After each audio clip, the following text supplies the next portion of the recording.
Estoy grabando ya.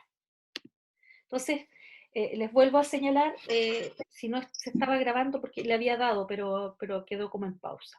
Entonces, la semana pasada ustedes tenían como recurso disponible el caso de esta escuela, yo les estaba contando por qué era importante que ustedes lo vieran, y es porque efectivamente, ¿cierto? Hay allí un súper buen ejemplo concreto, tangible, de cómo la atención de las necesidades puede generar una cultura escolar distinta. Y evidentemente eso genera buenos climas de aula, ¿cierto? Genera la sensación de identificarse con el colegio y no verlo como un lugar, ¿cierto?, que atenta contra, no sé, los proyectos familiares.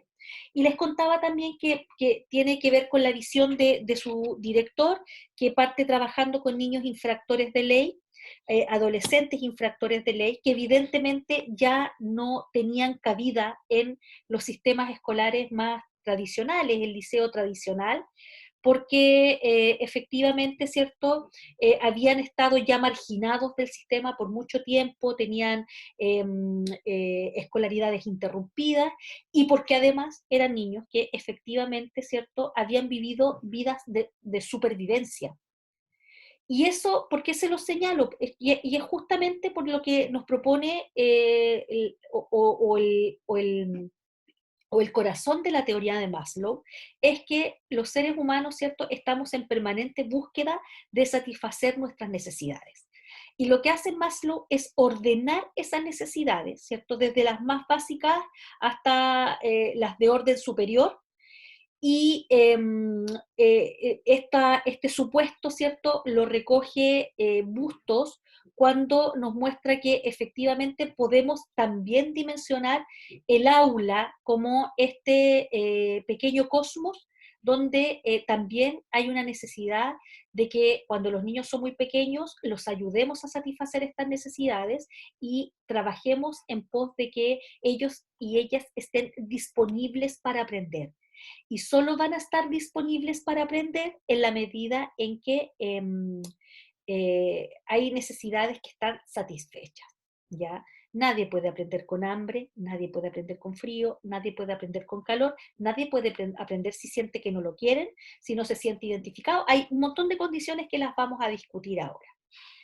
Y eso entonces hacía que ustedes pudieran acceder luego a la lectura para poder trabajar en la hora de taller, en la construcción, ¿cierto? Me voy a cambiar aquí a el cuadrito de los talleres, para que ustedes pudieran trabajar en un ticket de salida, ya que tenía formulada ahí algunas preguntas que ustedes podían responderlas desde la lectura, y la posibilidad también de que la invitación en este caso, de que pudieran realizar un taller de carácter voluntario que les iba a permitir, ¿cierto?, tener allí una suerte de bonus track para negociar algún otro procedimiento evaluativo de naturaleza similar, ¿ya?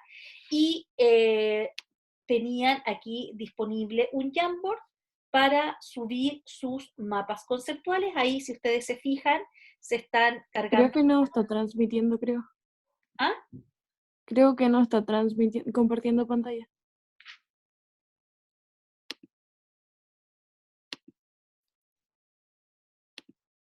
Mira, se me cae. Te estaba compartiendo pantalla en algún minuto.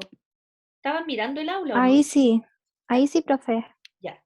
Yo les comenté, estaba básicamente aquí mostrándoles lo que habíamos hecho la semana pasada, estaba aquí mirando los itinerarios, ¿ya? Ahí estaba el video de la escuela Carol que yo les señalaba, asociado a la sesión 2, y luego me moví para la sesión de talleres, donde estaba justamente este taller que yo les estaba comentando, estaba la lectura y estaba el acceso a la posibilidad de que ustedes hicieran este taller, y yo les estaba mostrando cuáles eran los resultados de esta propuesta. Ahí, por ejemplo, tenemos uno. Es interesante mirar cómo disponen los temas. Por ejemplo, acá este tiene como nodo central motivación y disciplina para el aprendizaje. Aquí hay otro, ¿ya? Al hacer el zoom se puede ver el mapa conceptual, claro, uno hace el zoom, aquí ahí está, que parte con un concepto que es la motivación diaria, ¿ya? Aquí hay otro, motivación por el aprendizaje. Si ustedes se fijan, la etiqueta principal no es necesariamente la misma, motivación por los estudios acá también. Acá es cómo alcanzar la plenitud del estudiante en el ámbito escolar, lo ponen en términos de un interrogante, y eso parece que hay, ¿ya? Entonces, agradezco muchísimo a quienes participaron en esta actividad y se recibirán evidentemente su retroalimentación en la medida en que podamos irlos revisando, ¿cierto? Bien, entonces, vamos a partir hoy día muy, muy, muy, muy, muy de la mano con lo de la vez anterior, con la lectura de referencia, evidentemente, y si usted no ha leído, ¿cierto?, va a darse cuenta entre la sesión de hoy y mañana que es fundamental que lo haga. Ojalá, si no lo ha hecho, lo pueda hacer hoy día. Es una lectura que se lee bastante rápido porque no tiene mayores complejidades conceptuales, pero sí muchas en términos de pensar en lo que esa lectura va a significar para el diseño que vamos a hacer. Entonces yo ahora les voy a compartir, me dicen si no lo ven, tendrían que estar viendo un PPT en este minuto. Sí, profe, sí se ve. Ya, bacán, muy bien. Ya, entonces, ahí está la entrada. Dice, diseñar actividades asociadas a necesidades de Maslow. Fíjense ustedes, o sea, tenemos evidentemente, ¿cierto?, la teoría como referente para el diseño, y que además estas actividades que vamos a diseñar sean coherentes con cognición y emoción de niños de primero básico. Cognición y emoción. Y entonces lo que vamos a hacer ahora es completar un ticket de entrada que tiene 2 preguntas y que está hecho en base a un Menti. Ustedes ya han usado habitualmente, ¿cierto?, este sistema, y el Menti tiene una clave que yo la voy a poner al costadito porque tengo que conectarlo para mostrárselos. Es 57067364. Ustedes, mientras tanto, vayan poniéndolas en su teléfono o en su computador. La voy a poner yo aquí al lado para que ustedes la tengan disponible, ¿ya? Si es que no alcanzaron a verla en el PPT, era 57067364. Listo. Entonces, yo voy a conectar el Menti en este minuto.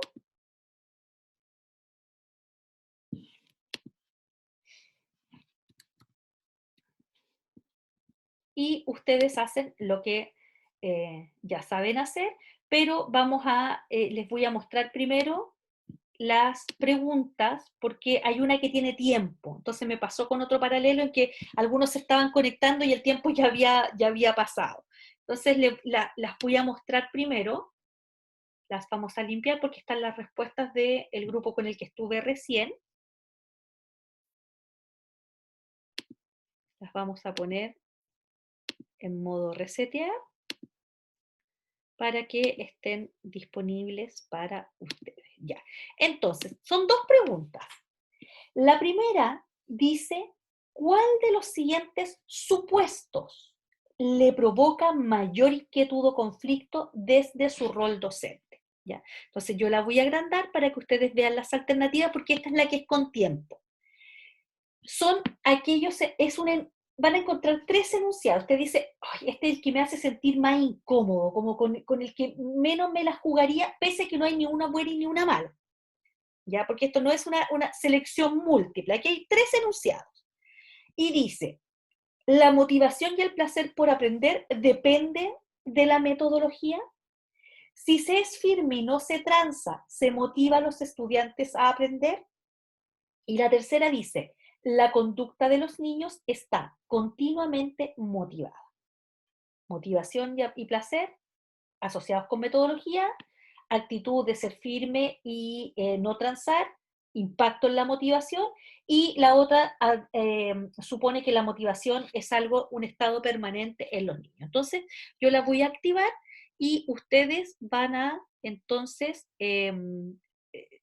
adherir a alguna de, o van a marcar más bien la que más ruido les genera. Entonces, la voy a activar. Va a empezar un conteo en un minuto y ahí ustedes responden. Tienen que conectarse, ahí se están conectando, hay 2 personas.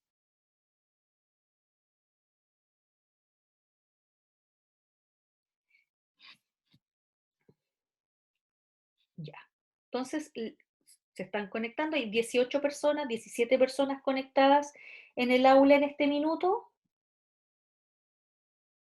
Estoy esperando que se sigan sumando porque una vez que yo la active ya no van a poder sumarse, porque tiene tiempo. Esta, la que viene, no. Entonces busquen aquella con la que se sienten, ¿cierto?, menos cómodos o más incómodos. Entonces le vamos a dar. Ahí está.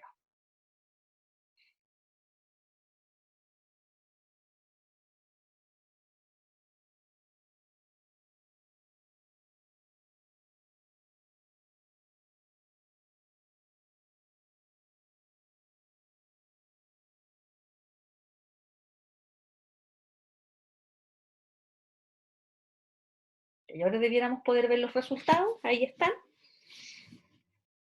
Ya. Fíjense ustedes que hasta ahora los resultados se distribuyeron en 2 enunciados. El que más ruido le hace a la mayoría es que la actitud de, en este caso, el profesor, de ser firme y no estar, no tan negociante, motiva a los y las estudiantes a aprender. Y un porcentaje menor marcó, ¿cierto?, el primer enunciado, que tiene que ver con la motivación y el placer asociados a la metodología. Entonces, quisiera ahora que ustedes pudieran compartir aquí libremente por qué marcaron una y otra. Y si alguien no alcanzó, ¿por qué le dio tanta vuelta o por qué tomaron la decisión que tomaron? Les escucho.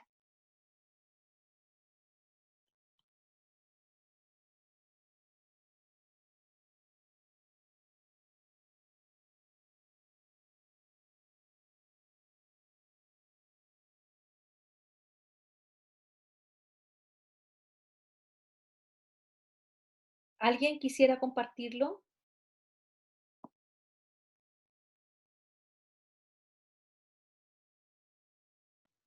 Profe, Díganme. por lo menos yo sentí como que ninguna de las tres me hacía, como que sentía que estaba correcta, la verdad. Y la del medio es la que como que más me incomodaba de las tres, no que como que una sola me incomodaba. Sí, Pero de hecho, puede que las 3 la hayan la, incomodado, por eso es la que más. Cuéntame por claro, qué. ¿Tú cuál marcaste al final? yo marqué la del medio. Ya. ¿Y por qué? Cuéntame. Porque recuerdo que en el texto salía que las prácticas anteriores y que se acostumbraba a tener y se mantenían de algunos profesores era como esto, como tener el tema del castigo, como para solucionar el tema de la motivación del niño. Y después se pasaba como al tema de que al final la motivación por aprender no iba en torno tanto a la metodología y así sucesivamente, pero me recuerdo que el inicio del texto aparecía como que habían estas prácticas que era como de castigo, Ya, de ser como estricto y así sucesivamente. Eso. ya. No sé si alguien más lo quisiera vincular con su propia experiencia personal, con profesores que ustedes sientan que hayan encarnado eh, estos dos atributos que están acá o atribuciones que se pueden hacer de las personas. Profe, Dígame, Sofía. lo que pienso yo es que, o sea, por lo que yo entendí del texto y la alternativa que dan, que era la del medio igual que marqué, que yo encuentro que no es una No es buena idea, según yo, que haya que ser firme y no transar para motivar a los estudiantes a Ya, motivarse, porque eso sería un castigo. Siento que para eso hay más metodologías y el profesor debería poner en práctica diferentes contextos para que el alumno pueda motivarse ya, a aprender. perfecto. Entonces, ¿tú crees que no son necesarios para que el aprendizaje se produzca en el fondo? Muy bien. ¿Alguien más? Por ejemplo, alguien que marcó el primer enunciado. ¿Por qué? ¿O por qué otro que a lo mejor marcó el segundo no marcó el primero? ¿Qué pasó con el primero, con el primer enunciado? ¿Qué me pueden decir respecto al primer enunciado?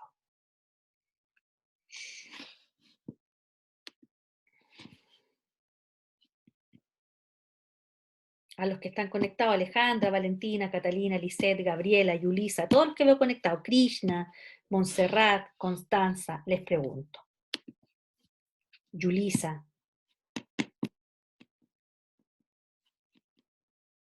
¿Qué pasó con el primero? ¿Por qué lo marcaron o no lo marcaron?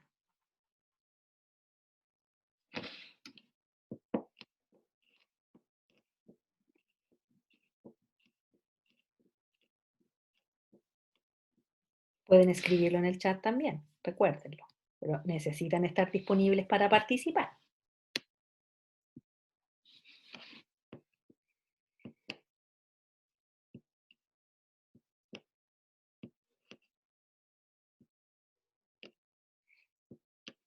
Nadie. Tengo 2 personas al menos que pusieron la primera opción y no hay alternativas correctas, recuérdenlo, no hay alternativas correctas. Hay un enunciado que te provoca, ¿cierto? Una incomodidad que te hace que tú lo elijas.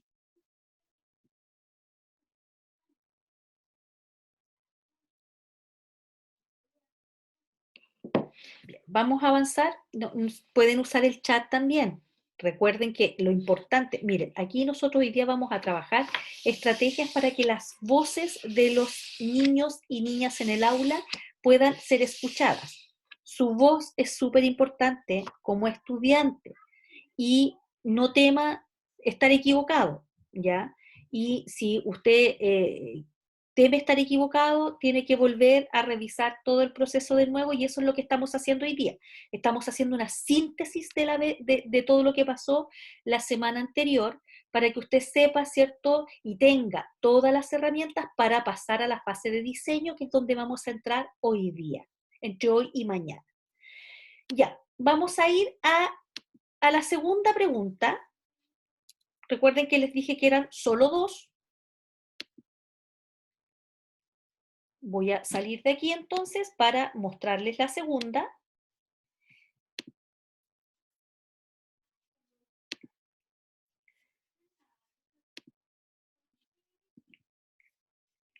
Acabo de cerrar el Menti y lo voy a volver a abrir.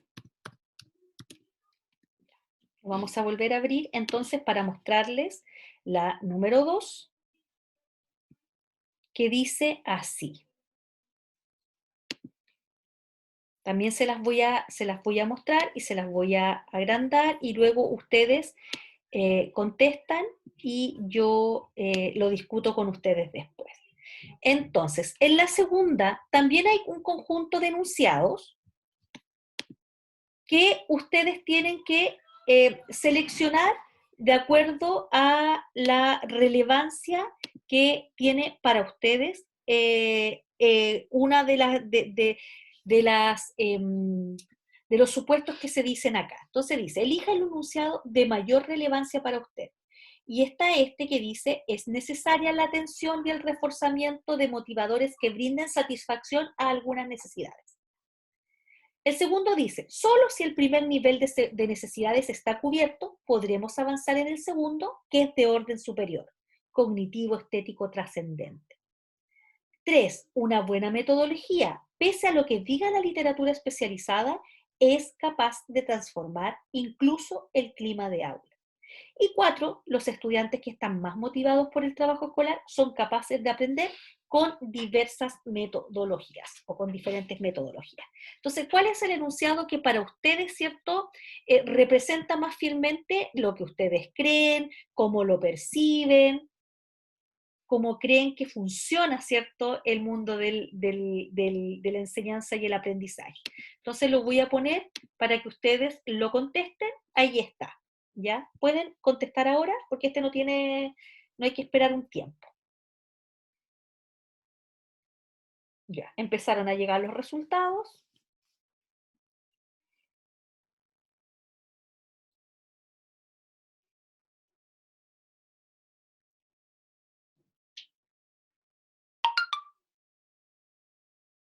Estoy esperando a ver si se mueve una vez más. Ya. Entonces, aparece allí como el enunciado que más adherencia tiene es el de: es necesaria la atención y reforzamiento de motivadores que brinden satisfacción a algunas necesidades. Pareciera que la mayoría de ustedes estuvo de acuerdo con aquello. Sigue: los estudiantes que están motivados por el trabajo escolar son capaces de aprender con diversas metodologías. Y fíjense que en último lugar dejaron el de la metodología. Ya quiero tomarle una foto porque después yo tengo que resetearlo para seguirlo trabajando y quiero guardar la evidencia para después subírselos también como una imagen a el aula. Ya, perfecto. A partir de esto, quienes contestaron la opción que quedó en azul como la primera preferencia, ¿por qué lo hicieron? ¿Qué los motiva a darme esta respuesta en el fondo, que es el enunciado que sintieron que era aquel que era más importante para ustedes? ¿Por qué? ¿Qué los motiva a elegir la atención y reforzamiento de motivadores que brinde satisfacción a algunas necesidades, como el enunciado de mayor relevancia? ¿Por qué?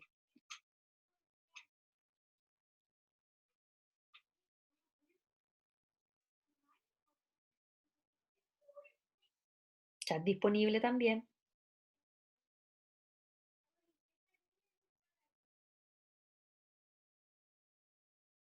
No me dejen en un monólogo, por favor.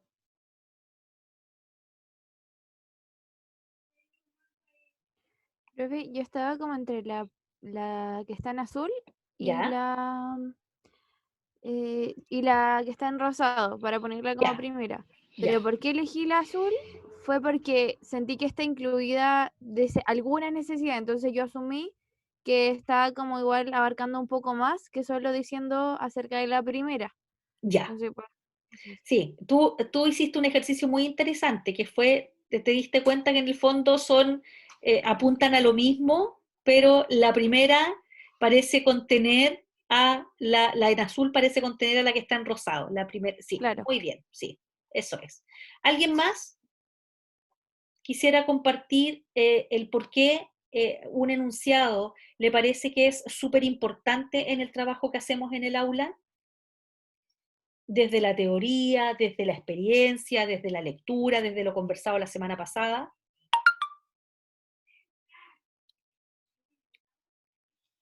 Les escucho.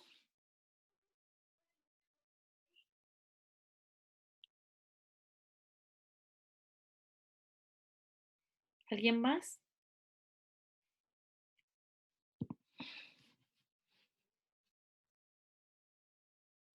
Ya. Voy a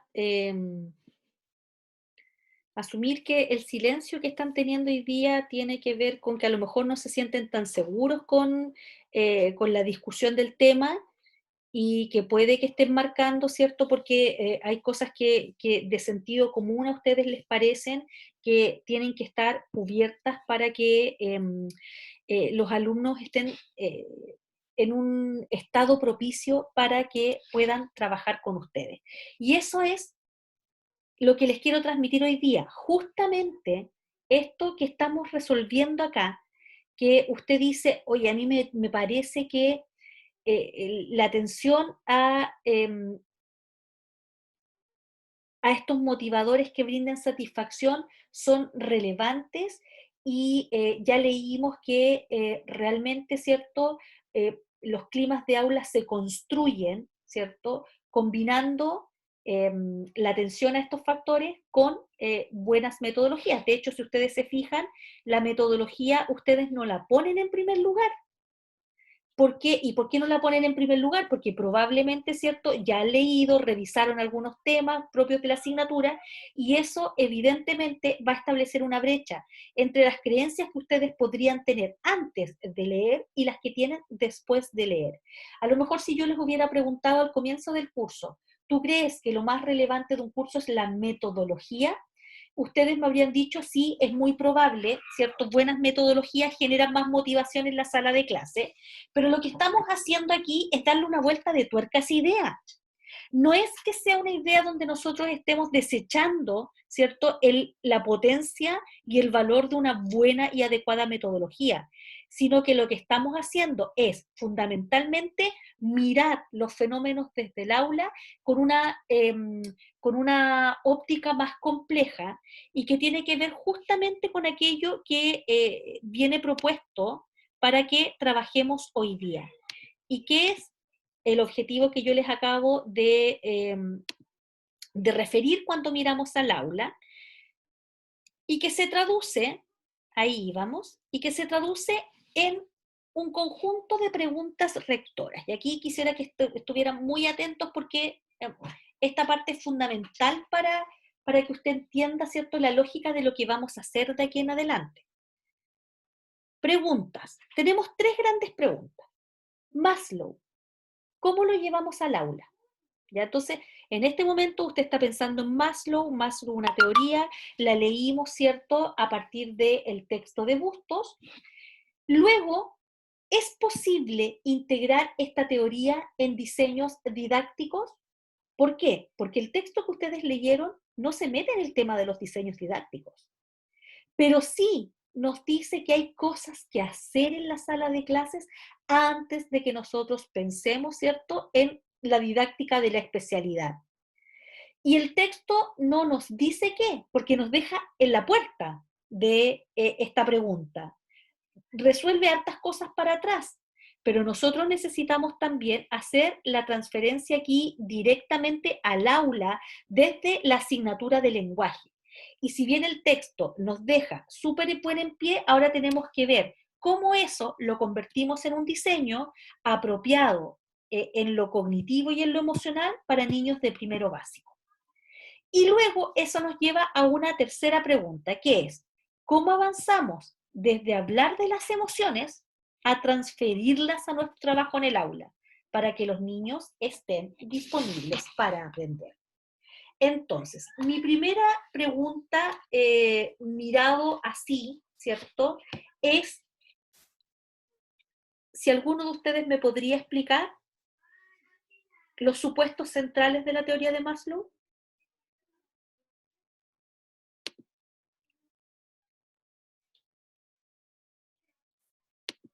¿Alguna idea, cierto, que tenga que ver con lo que leyeron sobre Maslow?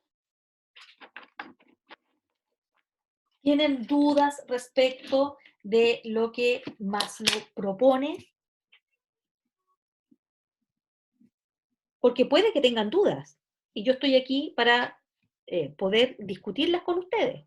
O puede que lo tengan súper claro y que no necesiten esta parte. Entonces díganme, ¿tienen absoluta claridad sobre los supuestos centrales de la teoría? Porque vamos a ir de la mano con ella harto rato más.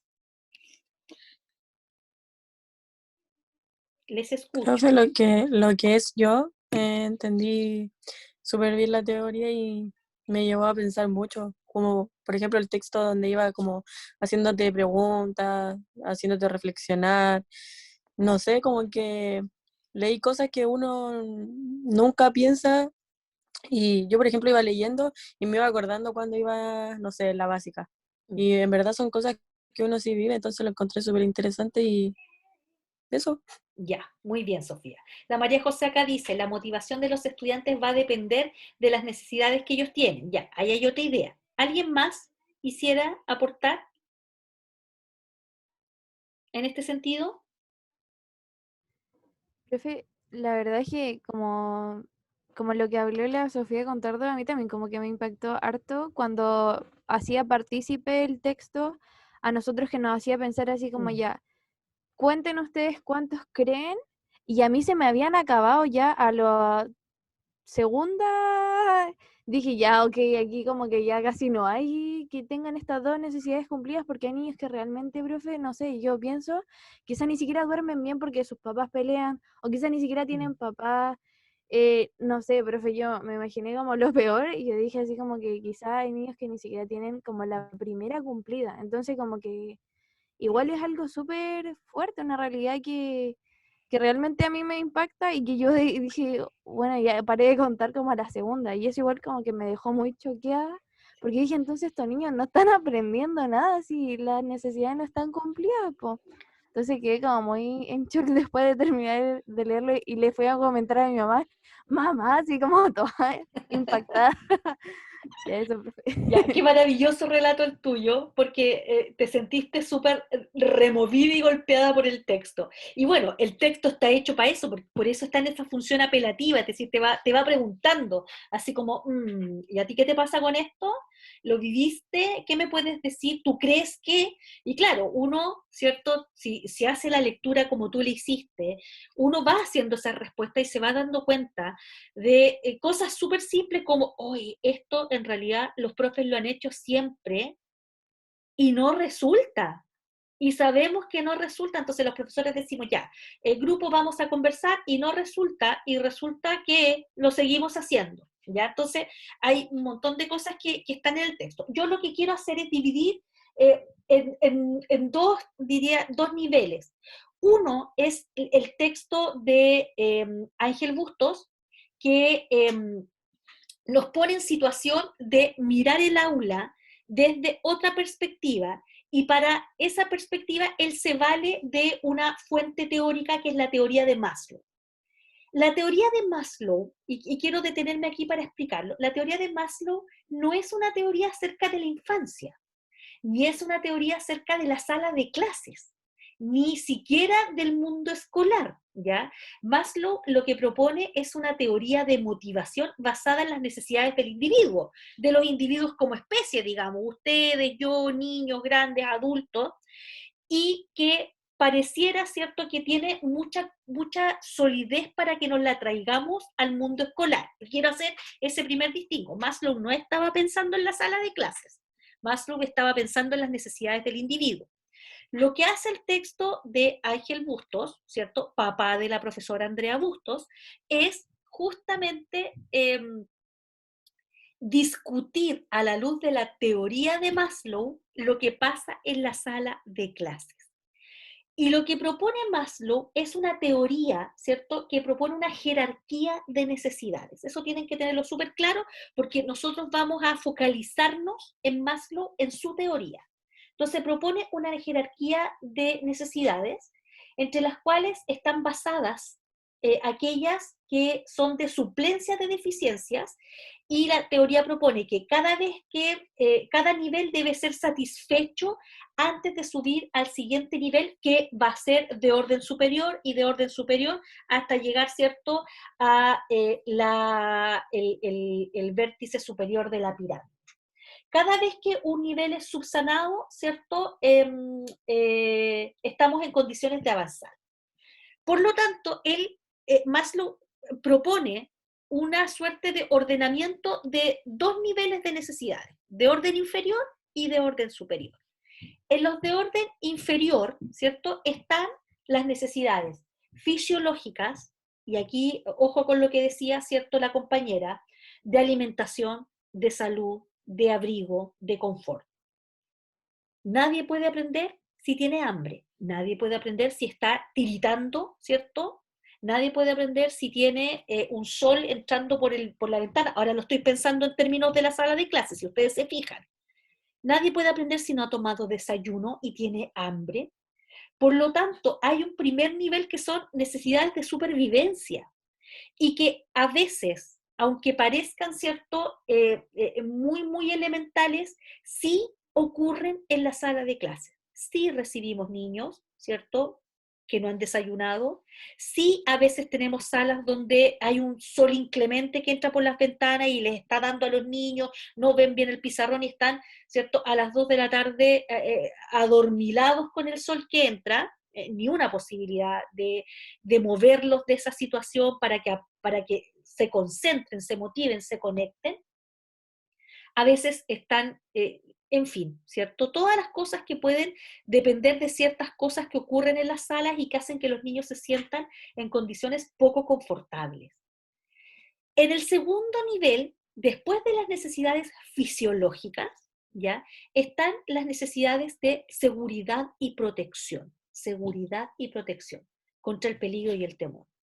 Nos es muy difícil sentirnos cómodos, aprender en un lugar donde nos sentimos intimidados, donde tenemos miedo de preguntar, donde si decimos algo creemos que se van a burlar de nosotros, donde hay un profesor al que le tengo miedo, donde me siento inseguro, así es como, imagínense un niño de 6, 7 años que se siente inseguro y temeroso en una sala de clases.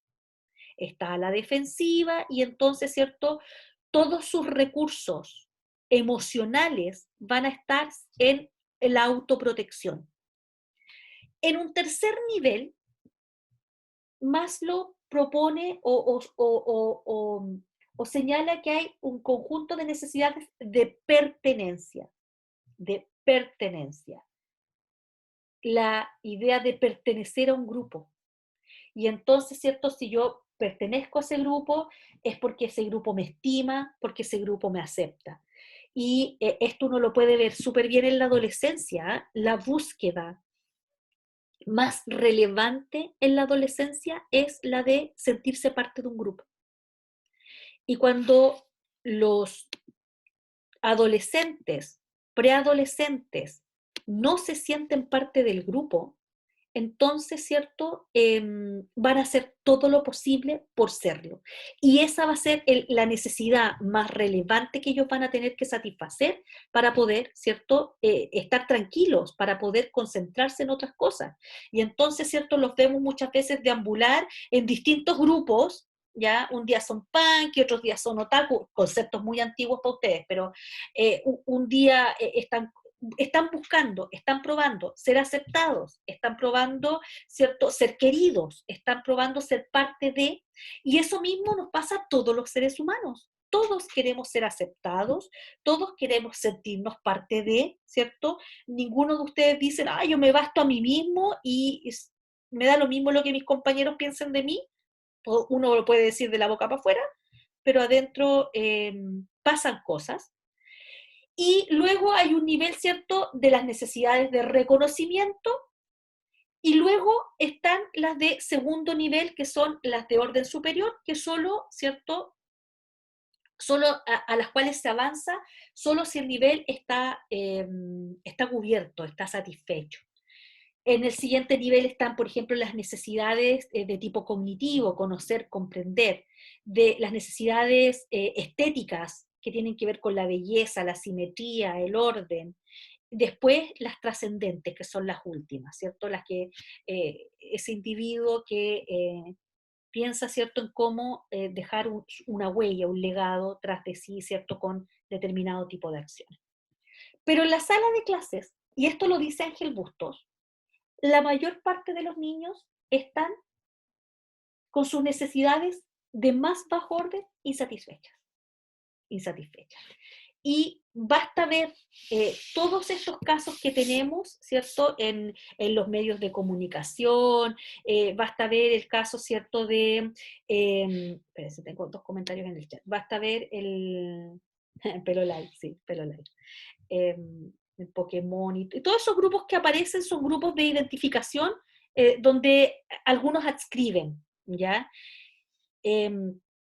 Yo les decía, basta ver casos de niños, ¿cierto?, cuyas necesidades, y que es lo mismo que motivó al director de la escuela, Karol Cardenal de Cracovia, cuando yo les decía que trabajaba con niños infractores de ley. Cuando uno trabaja con niños infractores de ley, yo he tenido la posibilidad de trabajar mucho tiempo con niños infractores de ley en un hogar de menores, uno lo que ve es una historia de abandono, de soledad, de falta de cariño, de falta de protección, de inseguridad, ¿cierto? De haber pasado hambre, de haber pasado frío, y eso tiene un efecto.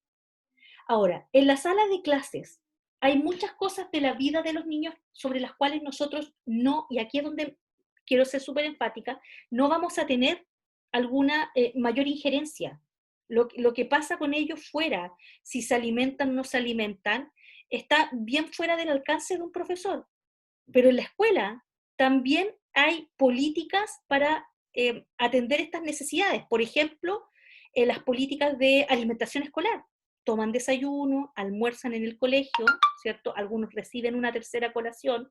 Procuramos que los niños estén, ¿cierto?, en espacios que tengan las condiciones mínimas para que ellos estén sin frío y sin calor. No obstante, también tenemos que generar esta sensación de pertenencia y de seguridad y de protección en nuestra sala de clase. Y eso es lo que está en la segunda pregunta del PPT. Dice, ¿es posible integrar esta teoría en diseños didácticos? Y ese es el desafío. Entonces usted está diciendo, a ver, lo hago desde mi clase de lenguaje, veamos cómo se hace. Y entonces, recién podemos pasar a la tercera pregunta, es, ¿cómo avanzamos de hablar de las emociones? Oye, ¿te sientes seguro? A transferirlas a nuestro trabajo en el aula para que los niños estén disponibles para aprender. Y esto, ¿cierto?, traducido en un diseño didáctico que nos permita tanto el desarrollo de habilidades propias de la asignatura de lenguaje, como el tener la intención de satisfacer algunas necesidades que sí están totalmente a nuestro alcance, como son las de seguridad, pertenencia y estima. ¿Ya? Por eso es importante la siguiente pregunta. ¿Ya leíste? Si no han leído, tienen que leer, porque no podemos avanzar sin tener un corpus teórico tras nuestro. Es lo mismo que hace Ángel Busto, cuando Ángel Busto hace esta brillante, ¿cierto?, revisión de lo que pasa en el aula, lo hace dialogar con justamente esta teoría motivacional y que le va a ir permitiendo explicar por qué si no atendemos ciertas cosas, las otras no funcionan. Entonces, para que ustedes puedan ver cómo es posible que nosotros hagamos este trabajo dialéctico en el aula entre el desarrollo de habilidades de la asignatura y el trabajo, ¿cierto?, con estos niveles de necesidades que los niños tienen, lo vamos a hacer a través de aquello que parece natural desde nuestra profesión, que es leer para los niños y con los niños en la sala de clase. Entonces, hemos seleccionado un texto para hacerles un modelamiento y que analicemos muy detalladamente cuáles son las decisiones que ustedes tienen que ir tomando como profesores para cumplir con este objetivo que teníamos al comienzo de la clase, que era diseñar desde Maslow considerando cognición y emociones, ¿ya? Entonces, este texto está ya puesto en el aula, pero aquí también en el PPT está tanto aquí abajo hipervinculado como una versión en audiocuento, ¿ya? Me quedan, déjenme ver el tiempo, la hora que es. Ya, me quedan 8 minutos más o menos de clase, lo vamos a leer y mañana vamos a ver todo el trabajo que en una situación simulada, ¿cierto?, se hizo a partir de El pájaro del alma. Por lo tanto, la clase de mañana es súper importante porque va a dar pistas de cómo se hace el diseño, qué cosas debemos considerar y sobre todo una de las cosas que estaba en las palabras claves, que era el con qué criterio tomamos decisiones. Entonces yo los voy a leer para ustedes y mañana entonces retomamos el trabajo que está de todas maneras en el PPT por si lo quieren revisar. Entonces este cuento se llama El pájaro del alma y dice así: hondo, muy hondo dentro del cuerpo habita el alma. Nadie la ha visto nunca, pero todos saben que existe. Y no solo saben que existe, sino también lo que hay en su interior. Dentro del alma, en su centro, está de pie sobre una sola pata un pájaro, el pájaro del alma. Él siente todo lo que nosotros sentimos. Cuando alguien nos hiere, el pájaro del alma vaga por nuestro cuerpo, por aquí, por allá, en cualquier dirección, aquejado de fuertes dolores. Cuando alguien nos quiere, el pájaro del alma salta dando pequeños alegres brincos, yendo y viniendo adelante y atrás. Cuando alguien nos llama por nuestro nombre, el pájaro del alma presta atención a la voz para averiguar qué clase de llamado es ese. Cuando alguien se enoja con nosotros, el pájaro del alma se encierra en sí mismo, silencioso y triste. Y cuando alguien nos abraza, el pájaro del alma, que habita hondo, muy hondo dentro del cuerpo, crece, crece, hasta que llena casi todo nuestro interior, a tal punto que le hace bien un abrazo. Dentro del cuerpo hondo, muy hondo, habita el alma. Nadie la ha visto nunca, pero todos saben que existe. Hasta ahora no ha nacido hombre sin alma, porque el alma se introduce en nosotros cuando nacemos y no nos abandona ni siquiera una vez mientras vivimos, como el aire que el hombre respira desde su nacimiento hasta su muerte.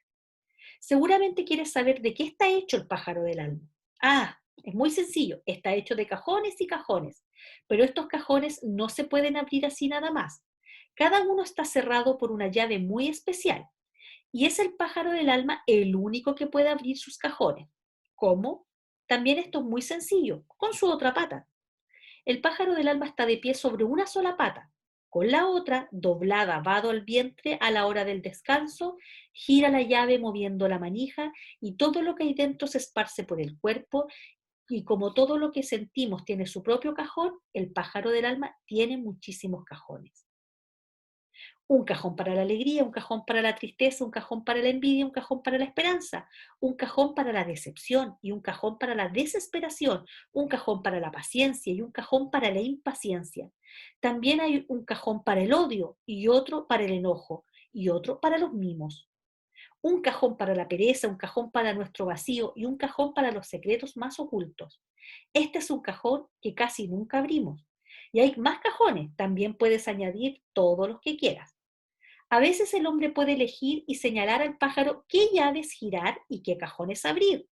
Y a veces es el pájaro quien decide. Por ejemplo, el hombre quiere callar y ordena al pájaro abrir el cajón del silencio, pero el pájaro por su cuenta abre el cajón de la voz y el hombre habla y habla y habla. Otro ejemplo, el hombre desea escuchar tranquilamente, pero el pájaro abre en cambio el cajón de la impaciencia y el hombre se impacienta. Y sucede que el hombre sin desearlo siente celos y sucede que quiere ayudar y es entonces cuando estorba, porque el pájaro del alma no es siempre un pájaro obediente y a veces causa penas. De todo esto podemos entender que cada hombre es diferente por el pájaro del alma que lleva dentro. Un pájaro abre cada mañana el cajón de la alegría se desparrama por el cuerpo y el hombre está dichoso. Otro pájaro abre, en cambio, el cajón del enojo. El enojo se derrama y se apodera de todo su ser. Y mientras el hombre no cierra el cajón, el hombre continúa enojado. Un pájaro que se siente mal abre cajones desagradables. Un pájaro que se siente bien elige cajones agradables. Y lo que es más importante, hay que escuchar atentamente al pájaro, porque sucede que el pájaro del alma nos llama y nosotros no lo oímos. ¡Qué lástima! Él quiere hablarnos de nosotros mismos, quiere platicarnos de los sentimientos que encierra en sus cajones. Hay quien lo escucha a menudo, hay quien rara vez lo escucha y quien lo escucha solo una vez. Por eso es conveniente, ya tarde en la noche, cuando todo está en silencio, escuchar al pájaro del alma, que habita en nuestro interior, hondo, muy hondo dentro del cuerpo. Ya, ahí está el relato, ¿cierto? ¿Les gustó? Un muy bonito relato, pero que requiere más de una lectura. Entonces yo quiero dejarlas, hay puras profesoras hoy día, ya. Quiero dejarlas invitadas para mañana. Voy a subir la clase de hoy día para que le digan a los compañeros que no pudieron asistir, porque mañana vamos a trabajar. Lo que viene es muy entretenido, porque vamos a ver una secuencia de cómo un relato como este, ¿cierto?, se puede llevar al aula de primero básico y nos puede servir para trabajar tanto las habilidades propias de la asignatura como la atención a las emociones, ¿cierto?, de los niños, a las necesidades que nosotros necesitamos satisfacer en ellos, a fin de que podamos, ¿cierto?, empezar tareas como la lectoescritura, ¿ya? No sé si tienen alguna pregunta hasta aquí.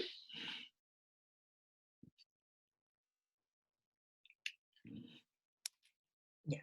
Solo invitarlas a que vuelvan a leer el relato, a que hagan la lectura de nuevo, y mañana los pillo a las 8:15 de la mañana, esperar que el horario, ¿cierto?, les haga estar un poquito más participativos, porque realmente mañana voy a necesitar que ustedes discutan muchas cosas que yo les voy a mostrar. Así que eso, les dejo si no hay ninguna pregunta. Mañana entonces con el link de siempre, que es este mismo, pero que está puesto en el aula. ¿Algún comentario?